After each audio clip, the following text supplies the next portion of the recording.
ต่อหาแล้วយើងមកដោះស្រាយវិបត្តិស្នេហាទាំងអស់គ្នានៅពេលដែលយើងជួបរឿងស្នេហាបែកបាក់ឈឺចាប់ដូចអ្វីដែលអ្នកគ្រូបានរៀបរាប់កន្លងមកថាអារម្មណ៍ហ្នឹងគឺវាខ្ទេចខ្ទាំគឺវាឈឺចាប់ប៉ុណ្ណាអញ្ចឹងជំហានទី1នៅពេលហ្នឹងគឺយើងមិនបាច់ចាំព្យាយាមដោះស្រាយឬក៏ថាត្រូវធ្វើបែបណាដើម្បីកាត់ចិត្តឬក៏ដើម្បីជួបឬក៏ដើម្បីយ៉ាងម៉េចមិនបាច់ខ្វល់អីទាំងអស់សំខាន់ទី1គឺទុកពេលវេលាឲ្យព្យាបាលខ្លួនឯង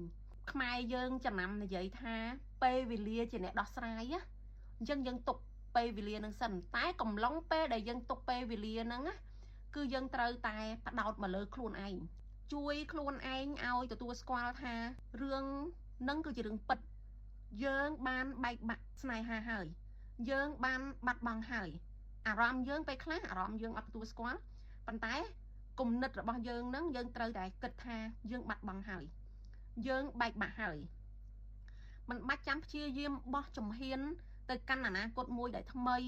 ឬក៏មិនចាំបាច់ព្យាយាមដើរធ្វើម៉េចដើម្បីឲ្យដល់គោលដៅឬក៏ដើរធ្វើម៉េចដើម្បីឲ្យជោគជ័យរឿងស្នេហាម្ដងទៀតឬក៏ដើរយ៉ាងម៉េចឬក៏ត្រូវធ្វើយ៉ាងម៉េចដែលអាចបំភ្លេចគេបានទេអញ្ចឹងជំហានទី1ចាំបាច់ហ្នឹងគឺការគិតនិងអារម្មណ៍របស់ខ្លួនឯងហ្នឹងគឺទទួលស្គាល់ថាយើងបាត់បង់ហើយយើងបែកបាក់ហើយនេះគឺមានន័យថាជួយអារម្មណ៍ផ្លូវចិត្តរបស់យើងឲ្យទទួលស្គាល់ស្ថានភាពបច្ចុប្បន្ននឹងសិន